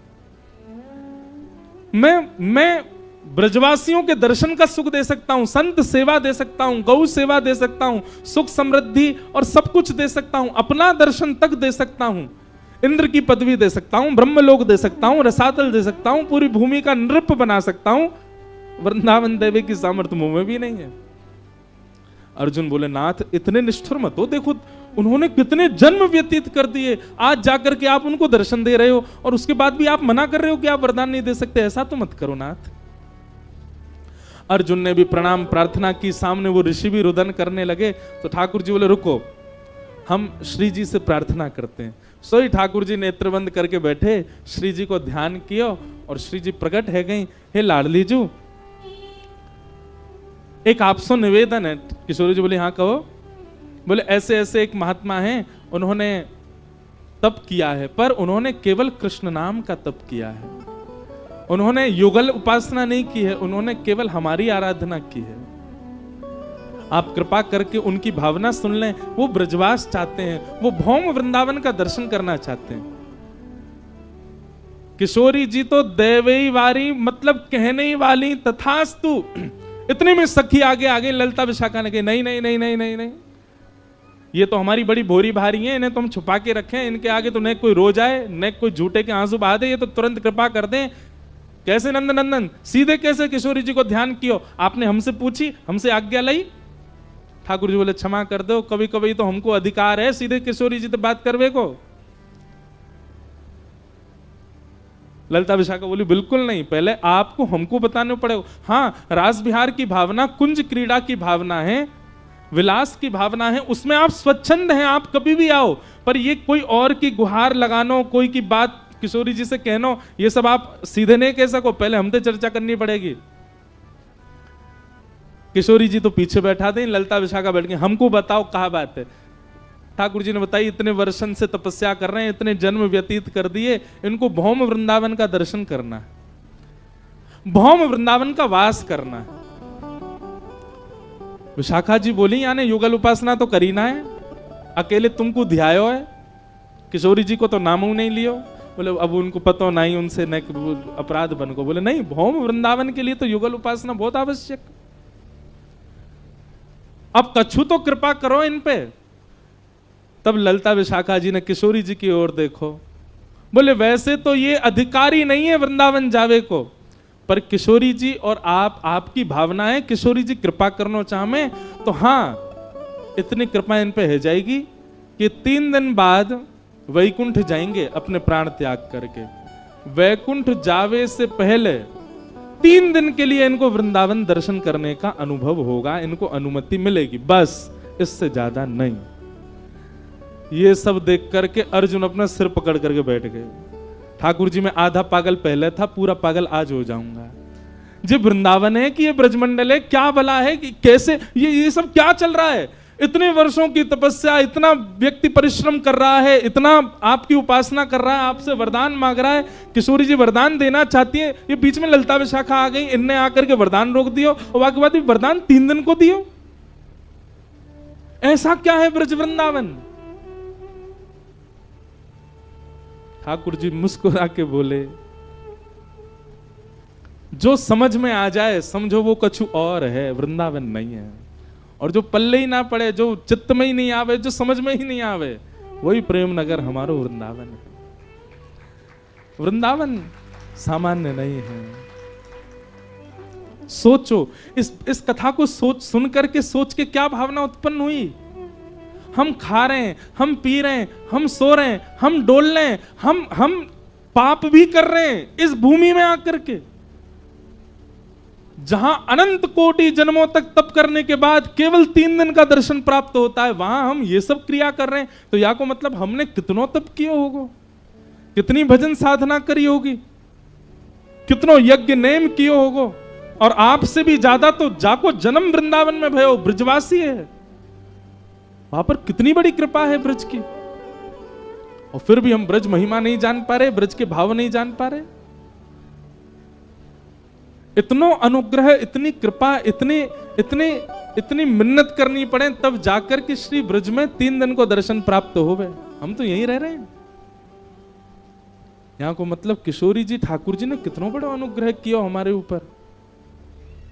और वहां में भी गोपी भाव, जो सर्वोत्कृष्ट भाव है, सर्वोच्च भाव है। हम ब्रज में आ गए, ब्रज में जन्म ले लियो, ब्रज में रह रहे हैं, यही बहुत बड़ी बात है। गोपी भाव तक पहुंचना तो बहुत ही मुश्किल है। गोपी भाव तक आ जाना तो अति दुर्लभ। इसीलिए प्रथम सखिन को पूजिए, प्रथम सहचरीन को पूजिए, प्रथम गोपीन को पूजिए, पांचे राधा कृष्ण ध्याइए। बाद में उनसे प्रार्थना करो, क्योंकि जब तक इनकी कृपा नहीं होगी, इनको अनुग्रह नहीं होगा, ये हम पर आनंदित नहीं होंगे, तब तक ब्रज वृंदावन प्राप्त ना है सके।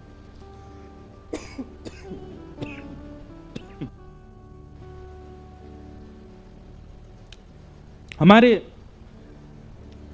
स्वामी श्री हरिदास जी के प्रादुर्भाव की कथा में, स्वामी श्री हरिदास जी के प्राकट्य के भाव में भी यही भाव प्रकट हुए।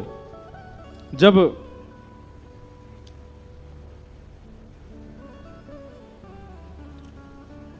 स्वामी जी के प्राकट्य की कथा आवे तो वहां पर भी ऐसी भावना है कि जो जपना, भगना, भीला, गंगाधर और गुरुजन, ये 5 भाव और प्रकट भय स्वामी जी के पास। तो ये 5 भाव कौन है? तो इनके पूर्व जन्म की कथा बताई जाए कि ये 5 ऋषि हैं। नारद जी को दर्शन कराने के लिए श्री द्वारिकाधीश इनके पास लेकर के गए, और तब जाके पता चली कितने वर्ष, कितने युग कल्पन से वे तपस्या कर रहे हैं, और काय बात की केवल निकुंज में प्रवेश चाहे। तब ठाकुर जी के श्री वक्ष से दिव्य तेज प्रकट भयो, वही में से श्री ललिता जी आई, और ललिता जी ने आकर के उनको गोपाल चूड़ामणि मंत्र को ज्ञान दिया और कहीगा कि इतने पुरुषण करो तब जाकर के आप ब्रज में जन्म लोगी। तब नारद जी ने पूछी कि 5 ही क्यों है, 5 ऋषि ही क्यों है? तब ठाकुर जी ने बताई, ये ब्रज की गोपीन की 5 ज्ञानेंद्रियां हैं। सावधानी से सुनो। आंख, नाक, जीव, कान और त्वचा, ये पंच ही व्याकुल होते हैं कृष्ण दर्शन में। नेत्र देखने के लिए, कान सुनने के लिए, नासिका ग्रहण के लिए, जिह्वा रस के लिए और त्वचा स्पर्श के लिए। यही पंच इंद्रियां इतनी व्याकुल हुई ब्रज की समस्त गोपियों की कि इन पंच इंद्रियों ने ही ऋषि रूप धारण कर लिए। ब्रजमंडल की लाखों गोपियों की पंच इंद्रियां ही ऋषि रूप धारण करके गई हैं। और तब जाकर के उन्होंने अनंत वर्षों तक तप किया। समस्त गोपियों के नेत्र एक ऋषि बन गए, समस्त गोपियों के कान दूसरे ऋषि बने, समस्त गोपियों की त्वचा तीसरी ऋषि बनी, समस्त गोपियों की जिह्वा चौथी ऋषि और ग्रहण इंद्रिय पांचवी, पंच ऋषि। और इन्हीं पंच ऋषियों ने अनेक वर्षों तक तप किया, तब जाकर के भगवान नारद जी के साथ आए। तब भी इनको निकुंज नहीं दे पाए। तब श्री ललिता जी आई। ललिता जी कौन है?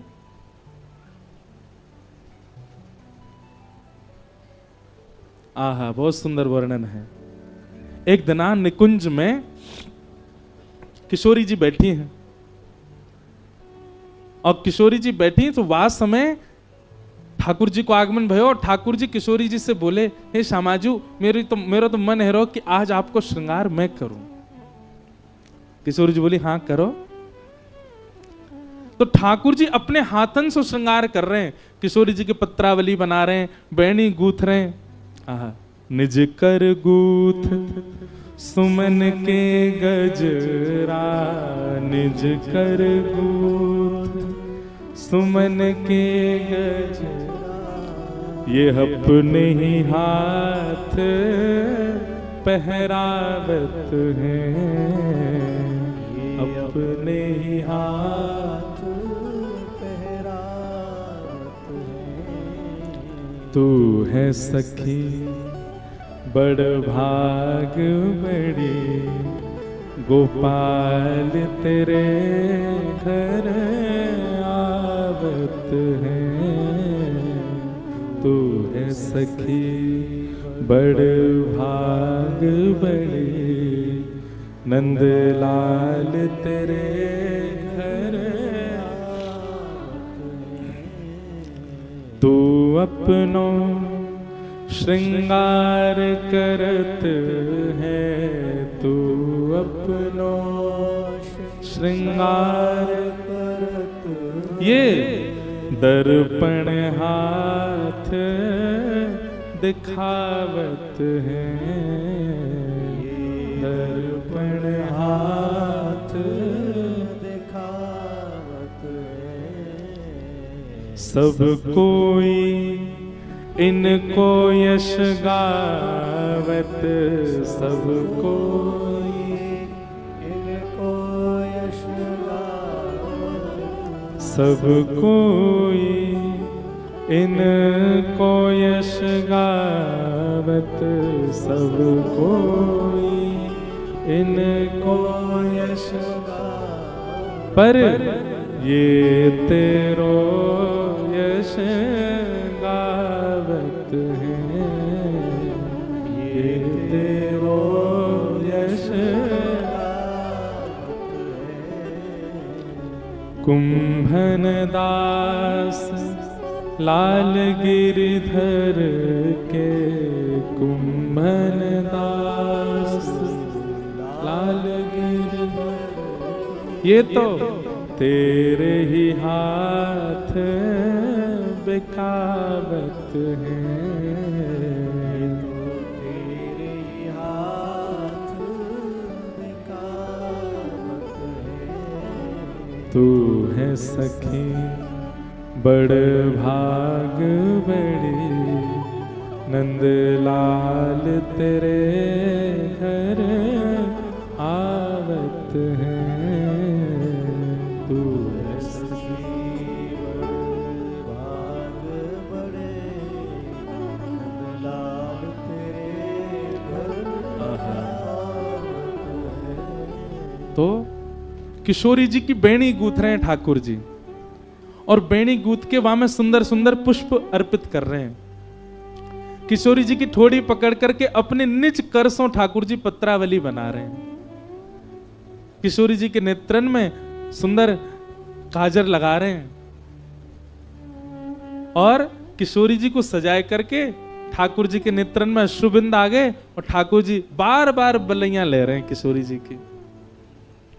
किशोरी जी बोली अब नेक हटो, मुझे दिखाओ तो मैं कैसी लग रही हूं। किशोरी ठाकुर जी बोले ना ना मैं ना दिखा रहा हूं। बोले क्यों? आपकी नजर आपको ही लग जाएगी, इतनी प्यारी लग रही हो आज तो। हटो श्याम सुंदर मुंह को देखन दो, आज कैसो श्रृंगार कियो आपने। ठाकुर जी बार बार आरसी छुपा में जहां जहां भी प्रतिबिंब दिख सके ठाकुर जी पहुंच जाए, ना मैं ना देखन दूंगा। किशोरी जी मान करके बैठ गई। तब ठाकुर जी अच्छा रुको मैं लेके आऊं, और सुंदर बड़ो सा दर्पण ठाकुर जी लेकर के आए और किशोरी जी के सामने खड़े हैं। और सामने खड़े करके किशोरी जी से कह रहे हैं ले देख लो। अब किशोरी जी ने जब अपना श्रृंगार का रूप देखा तो किशोरी जी को अपनी सुंदरता पर नहीं रीझ रही है वो। उनके मन में बार बार ये भावना आ रही है कि ये बिंदी श्याम सुंदर ने धारण कराई है, ये पुष्प यहां इतना प्यारो लग रहा हो, श्याम सुंदर ने ऐसे ऐसी उंगली करके यहां धारण करायो, ये बेणी इतनी सुंदर लग रही है, अपने निज कर से गूंथी है, ये काजर इतना सुंदर लग रहा है, लाला ने अपनी उंगलीन ते मेरे आंखन में भरो है। उनको यह भाव नहीं आ रहा कि श्रृंगार कितना सुंदर, उनको बार बार मन में आ रहा है कि यह भाव ऐसे धारण कियो, यह भाव ऐसे धारण करायो, यह तो ऐसे धारण करायो। श्याम सुंदर ने अपने रूप को देखते देखते देखते देखते देखते किशोरी जी मोहित हो गए, अपने रूप पे ही मोहित हो गए। लाल जी आरसी ले जाए, किशोर कहां ले जा रहे हो, सामने ही रखो ना, देखन दो, थोड़ी देर और देखन दो, थोड़ी देर और निहारन दो, थोड़ी देर और दर्शन करन दो। कृष्ण श्रृंगारित श्री राधा का दर्शन करते करते करते करते इतनी आह्लाद में आ गई, इतने आनंद में आ गई, इतनी व्याकुलता होने लगी श्री जी को कि कृष्ण चले जाएं तो व्याकुलता नहीं हो रही है, लेकिन आरसी में जो अपनो प्रतिबिंब दिख रहा है वो मेरे सामने से नहीं जाना चाहिए। अब तो शाम को समय है गयो, अब तो अन्य कार्य के लिए जानो पड़ेगो, सोनो भी पड़ेगो, और या आरसी से दूर ही जानो पड़ेगो, और या आरसी से दूर जावे की अब स्थिति मेरी है नहीं तो कहा करूं। किशोरी जी अपने रूप को देखते देखते इतनी तन्मय है गई, हे ललिते तुम कितनी मधुर हो। किशोरी जी के हृदय की भावना कि ये रूप मेरे सामने निरंतर बनो रहे, ठाकुर जी ने किशोरी जी के मन की भावना को पूर्ण कर दियो, और किशोरी ठाकुर जी के द्वारा श्रृंगारित श्री राधिका का जो प्रतिबिंब है वही प्रतिबिंब प्रकट हो गया, और वही श्री ललिता जी के रूप में किशोरी जी की सहचरी बनी, वही ललिता जी। ललिता जी की उपमा क्या है?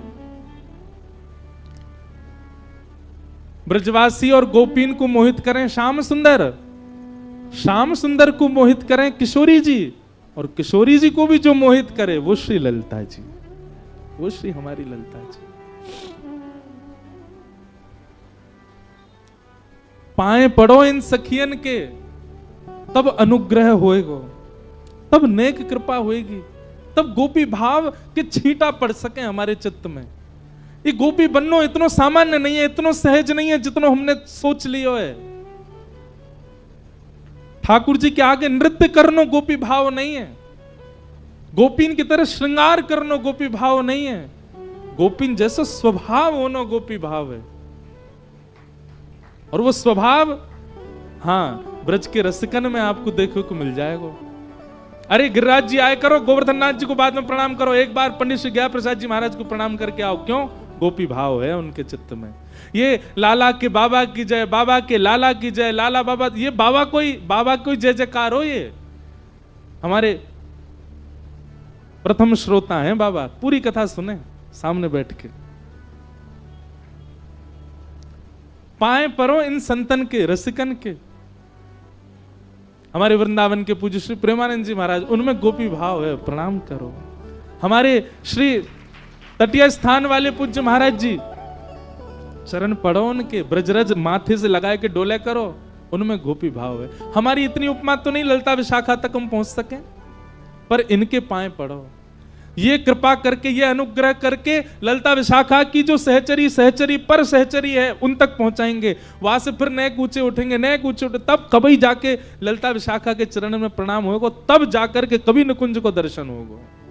इतना सामान्य निकुंज में प्रवेश सरल नहीं। पाए पड़ो हमारे मलुक पीठ वाले महाराज जी के, पाए पड़ो हमारी गोपी स्वरूपा श्री दीदी के, पूज्य गुरुदेव भगवान के। इनकी कृपा से एक ऐसी गोपी प्रकट भई जाने श्री जी के यश को गा गा करके सबन को आनंद कर दियो। पाए पड़ो हमारे पूज्य श्री रसिका पागल बाबा के, जिनने ऐसे दो निधि प्रदान कर दिए ब्रज को। इन रसिक जनन के पाए पड़ो।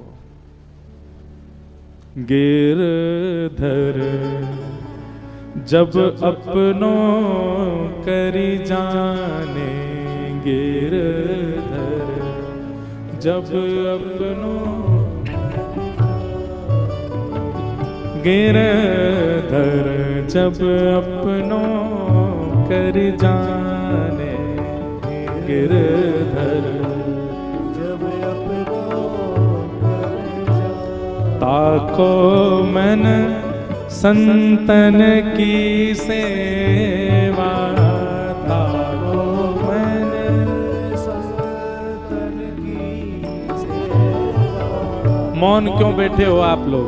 सुन के पीछे जो पद याद है वाह तो ऐसी जोड़ते गा में, और जो याद ना है वह में ऐसे चुप काई को लगा जाओ। ठाकुर जी अपनों कब मानेंगे ये पद में बताए हो जा रहे है। ताको मन संतन की सेवा, ताको संतन की सेवा। भक्त चरण रज सदा लुभाने, भक्त चरण रज सदा। भक्त चरण रज सदा लुभाने, भक्त चरण रज सदा लुभाने। गिरधर जब अपनों कर जाने,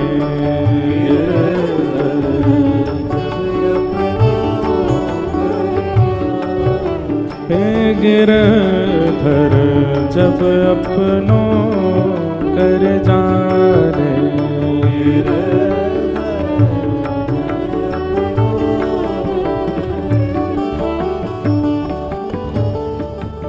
देखो कथा सुनो ठाकुर जी की, लीला सुनो श्री जी की, चरित्र सुनो गोपीन के ब्रजवासीन के, पर मन लगाओ रसिकन में, मन लगाओ भक्तन में, मन लगाओ श्रेष्ठ जनन में। ठाकुर जी में नहीं लगेगो चलेगो।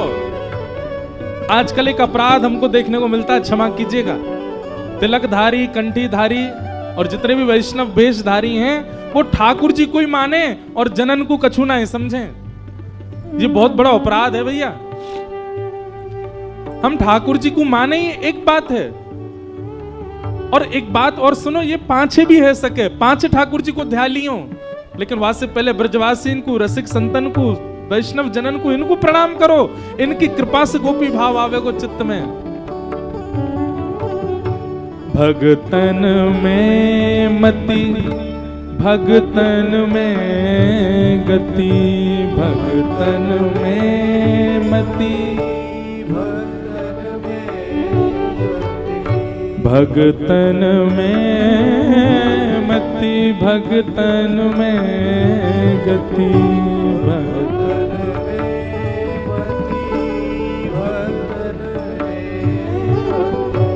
हरिजन हरि एक कर मानो, हरिजन हरि एक कर मानो। कभी कभी एक काम करे करो,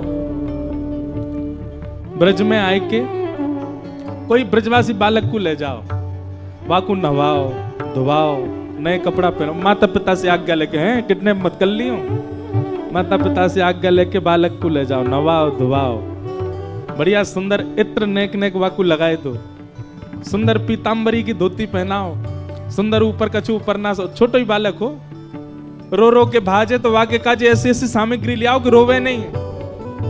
और फिर सुंदर छापो, तिलक लगाओ, जो जैसा तुम्हारा भाव हो। और पत्रावली को श्रृंगार करो, केश काट करके ऊपर बढ़िया एक बेणी गूंथ दो, वहां में मोर पिछ लगाए दो, और सुंदर महाराज बढ़िया मोती इनके कछु लड़ आदि बनाए करके, और फिर कछु सामग्री सिद्ध करके रखो। वो सामग्री वाकु पवाओ, सामग्री प्रेम से पवाओ। और मन में ये भावना आ नहीं मत दो कि एक वाको लाला है, वाको छोराए जे, नंद जी को लालाए जे, हमारी श्री जी को लाड़ लो है। यही भाव से बैठाओ। बिल्कुल भी किंचित भाव मन में नहीं आए कि ये सामान्य बालक है। यही पूर्ण विश्वास ठाकुर जी हैं। आप अनुभव करना, आप फिर जो सोचोगे ना वो वही करेंगे। और ये बात मैं नहीं कह रहा हूं, हमारे पंडित श्री ज्ञान प्रसाद जी महाराज के संग घटी वही घटना। पंडित जी महाराज की रास लीला में इतनी निष्ठा नहीं थी, वो रास बिहारी को सामान्य बालक समझते थे। पंडित जी महाराज को कई अन्य जाके कही, बोले बाबा जे बालक नीचे हैं पर मंच पे जैसे मुकुट पहन के आवे साक्षात ठाकुर जी हैं। बाबा बोले अरे तुम सब रे ऐसी बात बनाओ, ऐसा कछु ना है। अरे कोई सामान्य बालक ठाकुर जी बन जाएगा? बाबा एक बार बैठो तो सही, या भावना से रासलीला में आए के ये ठाकुर जी हैं। बाबा बोले ठीक है। बाबा बैठ गए, आए करके बाबा ने मन में सोची, जे अगर रास बिहारी सांचे ठाकुर हैं, ये मुंह को अपनो झूठो अमरूद खिलाएंगे, और अगर ने खवाए दियो तो मैं मानूंगा। तभी कोई रसिक ऐसे श्रोताओं में से कोई अमरूद लाके मंच के किनारे धरगो। बाबा कोई वृक्ष से सिर लगा के रास बिहारी को देख रहे हैं। नृत्य करते करते करते करते घूमते घूमते घूमते पतोना रास बिहारी जी को कहा भयो, दौड़ करके गए, पन्नी फाड़ के मामे अमरूद निकारो, और जैसे अमरूद निकारो बाबा के रोंगटे खड़े, और अमरूद मुख से लगायो, और मुख से लगा के टेढ़ी नजर करके बाबा को देखें। जैसे ही बाबा की ओर देखो, बाबा को तो मन कांपे, बोले जे का हेरो। इतने में ठाकुर जी मंच से कूदे, दौड़ के गए बाबा की गोद में, बोले मुंह खोल, और मुंह खोल के अमरूद पवाए दियो। बाबा का रोम 3 दिन तक मूर्छा नहीं टूटी बाबा की। ब्रजवासी सामान्य नहीं है भैया, सब में ठाकुर जी हैं। इसलिए इनके पाम पहले परो, इन रसिक जनन को पहले प्रणाम करो। ब्रजवासी इनको चाहे गारी दें भैया, इनको सिर रखो, इनके पामन को सिर पर धारण करके रखे करो। और फिर बाबा की स्थिति पतो क्या आएगी? 3 दिना तक तो मूर्छा में रहे, और 3 दिना बाद रास बिहारी जी के पास आए, और देख नहीं पाए रास बिहारी जी को। जहां रास बिहारी दिख जाए, मन में यूं आवे कि मैं कैसे जाऊं इनके समीप, मैंने कितना बड़ा अपराध किया, मैं इनको सामान्य बालक समझता हूं। मैं तब मानूं जब रास बिहारी खुद इशारों करके मुझे बुलावे। पर्दा लगो भयो, सब जनता बैठी है, ठाकुर जी पीछे अपनी सेज पे पौड़े हैं, 2-4 आदमी पाम दबा रहे हैं। रास बिहारी की बड़ी सेवा करें ब्रजवासी। इतने में बाबा पर्दा के पीछे गए, और पर्दा में से देख रहे हैं रास बिहारी को। इतने में ही रास बिहारी ठाकुर जी न कुटे, बाबा इतकुआ, अरे तू हट, बाबा पाम दबाओ। हाथ कांप रहे हैं, ठाकुर जी के चरण दबा रहे हैं। और ठाकुर जी पता क्या कर रहे हैं? अपने पैर के अंगूठे उठाते, और पैर के अंगूठा के बगल वाली उंगली को ऐसे खोल के बाबा की नाक दबा रहे हैं। अपनी ऐसे नाक दबा रहे, बाबा के नेत्रन से आंसू गिरे। इतने में ही रासाचार्य जो है वो भीतर आए, ठाकुर जी बैठे हैं, जाओ अब रास बिहार को समय है गयो। सो उनने कहा देखी, बोले गया प्रसाद जी महाराज की नाक दबा रहे ठाकुर जी अपने पाम के अंगूठाते। तो रासाचार्य जी ने आके, ठाकुर जी ऐसे ना करो, करें, पाम हटा दियो। पाम जैसे हटायो बाबा वहीं गिर गए। और रासाचार्य, काहे को आपने कियो? ठाकुर जी मेरे संग खेल रहे, ठाकुर जी तो आनंद कर रहे, आपने काहे को दूर कर दियो? अरे नहीं बाबा ऐसी बात ना, मैं तो यूं कह रहा हूं भजनानंदी महात्मा है, काहे को पर नहीं आपने ठाकुर जी मेरे संग खेल रहे, आपने मुझको दूर काहे कर दियो? ऐसी भावना। इसलिए भैया जो ब्रज में रह रहे हैं, और ब्रज आते रहे, ब्रज से बहुत स्नेह। कभी कभी एक आध दिन राधा रमन जी मत जाओ चलेगो, एक आध दिन राधा वल्लभ जी मत जाओ चलेगो, वादना कहा करो, कोई ब्रजवासी को घर ले आओ, वही को श्रृंगार करो, वही को पवाओ, वही की सेवा करो, वही के, और यही भावना से साक्षात ठाकुर जी आए हमारे घर पे, यही भावना रखो। देखियो करते करते करते करते काऊ दिना रैंडम बालक नहीं आवेगा, स्वयं राधा रमन जी घर आ जाएंगे, आकर के अनुभव करा देंगे। भगतन में मति भगतन में गति, भगतन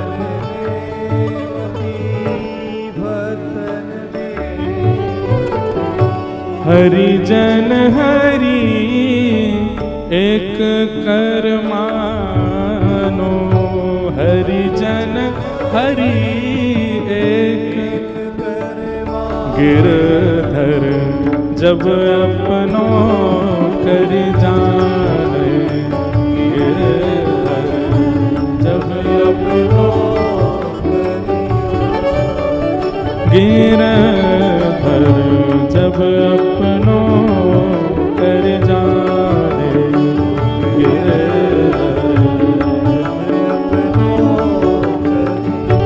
कृष्णदास मन वच क्रमकारी, कृष्णदास मन वच क्रमकारी, कृष्णदास मन वचन क्रमकारी, कृष्णदास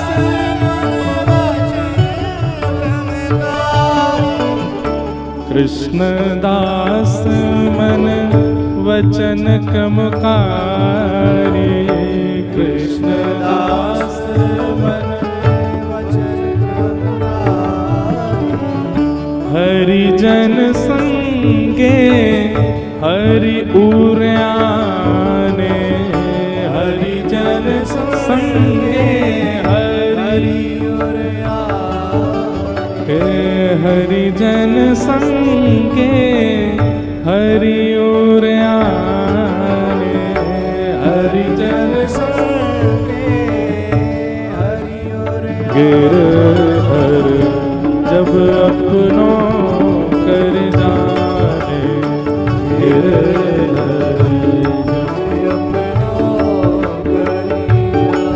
हे गिरधर जब अपनो कर जाने,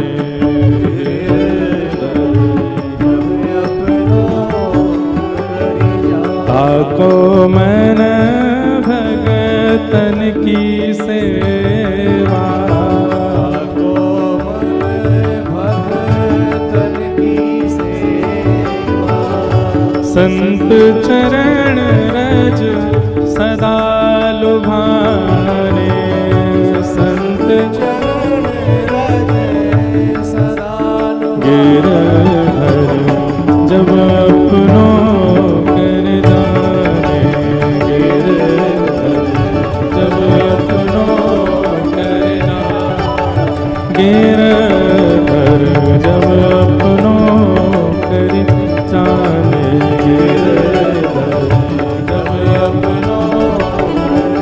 जब अपनो कर जाने, अपनो कर जाने।